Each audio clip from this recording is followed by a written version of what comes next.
ಕರ್ನಾಟಕ ರಾಜ್ಯದ ಪ್ರತಿಯೊಬ್ಬ ಆತ್ಮೀಯ ಸರ್ಕಾರಿ ನೌಕರರೇ, ನಿವೃತ್ತ ಸರ್ಕಾರಿ ನೌಕರರೇ, ಪಿಂಚಣಿದಾರರೇ, ಅನುದಾನಿತ ನೌಕರರೇ, ನಿಮಗೆಲ್ಲರಿಗೂ ಈ ಚಾನಲ್ಗೆ ಸ್ವಾಗತ.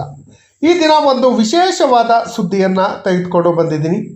ರಾಜ್ಯ ಸರ್ಕಾರಿ ನೌಕರರಿಗೆ ಸಂಬಳ ಇಲ್ಲ, ನೋ ಸ್ಯಾಲರಿ. ಏನಿದು? ಇದ್ರ ಬಗ್ಗೆ ಆಶ್ಚರ್ಯ ಆಗ್ಬೋದಲ್ವಾ? ಪ್ರತಿಯೊಬ್ಬ ಸರ್ಕಾರಿ ನೌಕರರಿಗೂ ಈ ಬಗ್ಗೆ ಆಲ್ಮೋಸ್ಟ್ ಆಲ್ ಗೊತ್ತಿರುತ್ತೆ. ಈ ತಿಂಗಳು ಇನ್ನೂ ಸ್ಯಾಲ್ರಿ ಆಗಿಲ್ಲ, ಕೆಲವೊಂದು ಸರ್ಕಾರಿ ನೌಕರರಿಗೆ ಸ್ಯಾಲ್ರಿ ಆಗಿಲ್ಲ. ಆಲ್ಮೋಸ್ಟ್ ಆಲ್ 75ಇಂದ 80% ಇದುವರೆಗೂ ಸ್ಯಾಲ್ರಿ ಆಗಿಲ್ಲ. ಈಗಾಗಲೇ ತಿಂಗಳು 13 ದಿನ ಕಳೆದೋಗಿದೆ, ಆದರೂ ಇದುವರೆಗೆ ಸರ್ಕಾರಿ ನೌಕರರಿಗೆ ಸಂಬಳ ಕೊಟ್ಟಿಲ್ಲ. ಯಾಕೆ ಸಂಬಳ ಕೊಟ್ಟಿಲ್ಲ? ಯಾವ ಕಾರಣಕ್ಕಾಗಿ ಸಂಬಳ ಕೊಟ್ಟಿಲ್ಲ?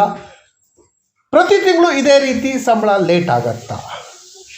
ಇದುವರೆಗೆ ಸಂಬಳ ಆಗದೆ ಇರೋಕ್ಕೆ ಕಾರಣ ಏನು? ಇದ್ರ ಬಗ್ಗೆ ವಿವರವಾದ ಇಂಟ್ರೆಸ್ಟಿಂಗ್ ವಿಡಿಯೋನ ತಮ್ಮ ಮುಂದೆ ಶೇರ್ ಮಾಡ್ತೀನಿ.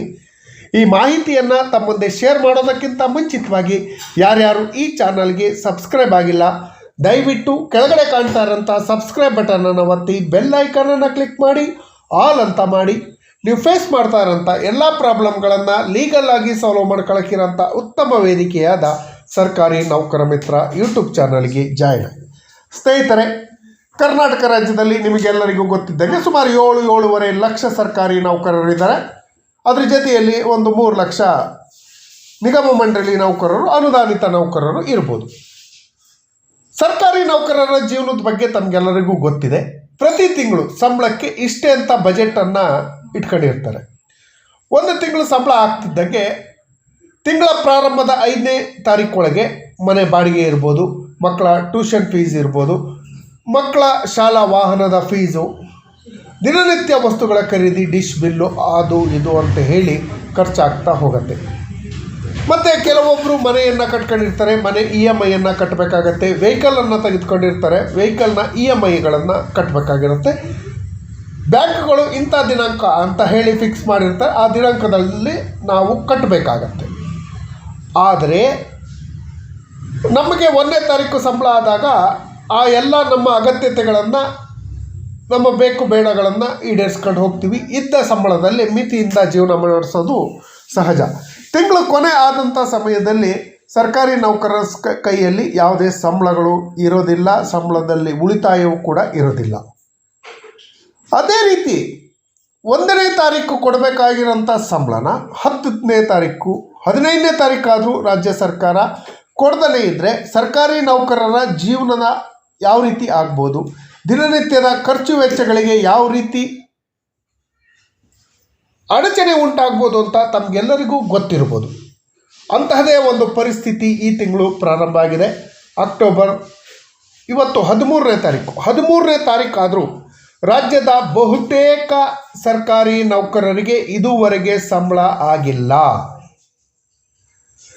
ತಿಂಗಳಲ್ಲಿ ನಾವು ಮಧ್ಯಕ್ಕೆ ಬಂದರೂ ಕೂಡ ಇದುವರೆಗೆ ಸಂಬಳ ಆಗಿಲ್ಲ. ಯಾಕೆ ಸಂಬಳ ಆಗಿಲ್ಲ? ಇದ್ರ ಬಗ್ಗೆ ಹಲವಾರು ಚರ್ಚೆಗಳು ಚಾಲ್ತಿಯಲ್ಲಿದೆ. ಆ ಚರ್ಚೆಗಳು ಏನೇ ಇರ್ಬೋದು, ಆದರೆ ಇದುವರೆಗೆ ಸರ್ಕಾರಿ ನೌಕರರಿಗೆ ಸಂಬಳವನ್ನು ಕೊಡದೇ ಇರೋಕ್ಕೆ ಕಾರಣ ಯಾರು? ಸರ್ಕಾರ ಕಾರಣನ? DDOಗಳ ಕಾರಣನ? DDOಗಳೇ ಆದರೆ ಒಂದು ಇಲಾಖೆಗೆ ಆಗ್ಬೋದು, ಒಂದು ಜಿಲ್ಲೆಗೆ ಅಥವಾ ಒಂದು ತಾಲೂಕಿಗೆ ಸಂಬಳ ಆಗದೇ ಇರ್ಬೋದು. ಇಡೀ ರಾಜ್ಯಾದ್ಯಂತ ಸಂಬಳ ಆಗದೇ ಇರೋಕ್ಕೆ ಕಾರಣ ಏನು? ಕೆಲವರ ಅಭಿಪ್ರಾಯದ ಪ್ರಕಾರ ಸಂಬಳ ಮಾಡಬೇಕಾದಂಥ ಅಧಿಕಾರಿಗಳನ್ನು ಬೇರೆ ಕೆಲಸಗಳಿಗೆ ರಾಜ್ಯ ಸರ್ಕಾರ ಯೂಸ್ ಮಾಡ್ಕೊಳ್ತಾ ಇದೆ, ಹಾಗಾಗಿ ಇದುವರೆಗೆ ಸಂಬಳ ಆಗಿಲ್ಲ ಅಂತ ಹೇಳಿ ಕೆಲವೊಂದು ವಾದಗಳು ಆಗ್ತಾ ಇದೆ. ಇನ್ನು ಕೆಲವೊಂದು ವಾದದಲ್ಲಿ ಸಂಬಳ ಕೊಡೋಕ್ಕೆ ಹಣನೇ ಇಲ್ಲ, ಹಾಗಾಗಿ ಸಂಬಳ ಕೊಟ್ಟಿಲ್ಲ ಅನ್ನೋ ಒಂದು ವಾದ ಕೂಡ ಇದೆ.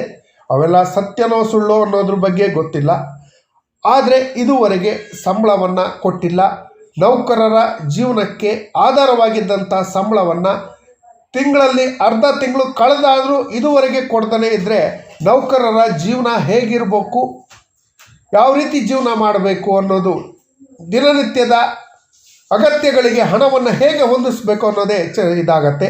ಈ ಬಗ್ಗೆ ಸರ್ಕಾರಿ ನೌಕರರ ಸಂಘ ಯಾವುದೇ ಮಾಹಿತಿಯನ್ನು ಕೂಡ ಇದುವರೆಗೆ ಯಾವ ಉದ್ದೇಶಕ್ಕಾಗಿ ಸಂಬಳವನ್ನು ನೀಡಿಲ್ಲ ಸರ್ಕಾರಿ ನೌಕರರಿಗೆ ಅನ್ನೋದ್ರ ಬಗ್ಗೆ ಒಂದು ಪತ್ರಿಕಾಗೋಷ್ಠಿಯ ಮೂಲಕ ಮಾಹಿತಿಯನ್ನು ಕೊಟ್ಟಿಲ್ಲ. ಬೇಗ ಸಂಬಳ ಮಾಡಿಕೊಡಿ ಅಂತ ಹೇಳಿ ಒತ್ತಾಯ ಮಾಡುವಂಥ ಕೆಲಸಗಳಿಗೂ ಕೂಡ ಕೈ ಹಾಕಿಲ್ಲ.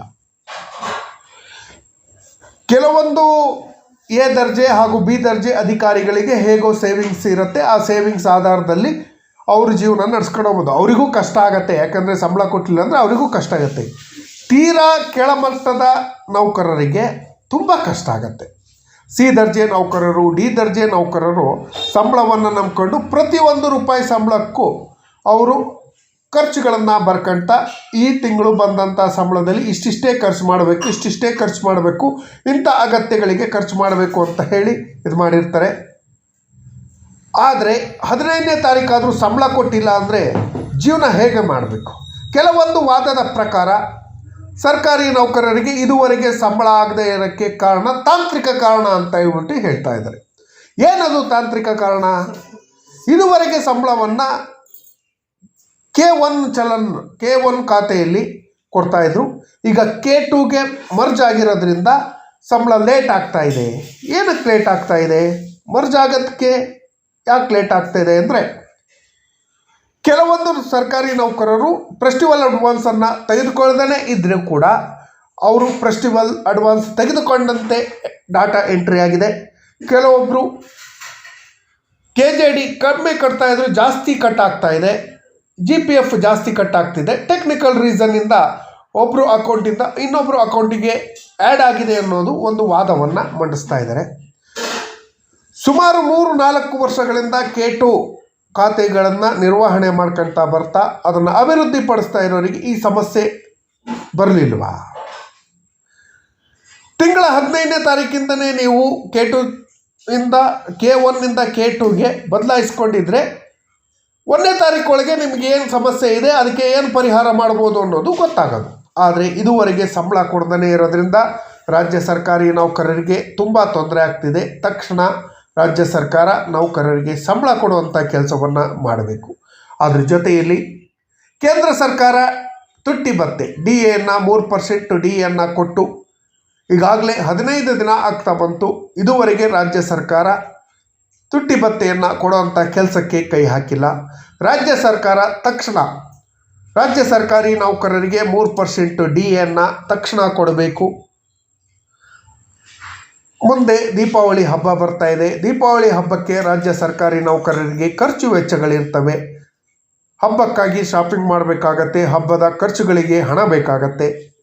ಇದುವರೆಗೆ ಸಂಬಳನೂ ಕೊಟ್ಟಿಲ್ಲ, DAನೂ ಕೊಟ್ಟಿಲ್ಲ ಅಂದರೆ ನೌಕರರು ಯಾವ ರೀತಿ ಜೀವನ ಮಾಡಬೇಕು ಅನ್ನೋದ್ರ ಬಗ್ಗೆ ಸರ್ಕಾರ ಸ್ವಲ್ಪ ವಿಮರ್ಶೆ ಮಾಡಿ ಆದಷ್ಟು ಶೀಘ್ರದಲ್ಲೇ ಏನೇ ಪ್ರಾಬ್ಲಮ್ ಆಗಿದ್ದರೂ ಆ ಪ್ರಾಬ್ಲಮ್ಗಳನ್ನು ಸರಿಪಡಿಸ್ಕೊಂಡು ರಾಜ್ಯ ಸರ್ಕಾರಿ ನೌಕರರಿಗೆ ಸಂಬಳವನ್ನು ಕೊಡುವಂಥ ಕೆಲಸವನ್ನು ಪ್ರತಿ ತಿಂಗಳು 1ನೇ ತಾರೀಕಿಗೆ ಸಂಬಳ ಕೊಡುವಂಥ ಕೆಲಸವನ್ನು ಮಾಡಬೇಕು ಅಂತ ಹೇಳ್ತಾ ಈ ಮಾಹಿತಿ ತಮಗೆಲ್ಲರಿಗೂ ಇಷ್ಟ ಆಗಿದ್ದರೆ ದಯವಿಟ್ಟು ಸಬ್ಸ್ಕ್ರೈಬ್ ಮಾಡ್ಕೊಳ್ಳಿ.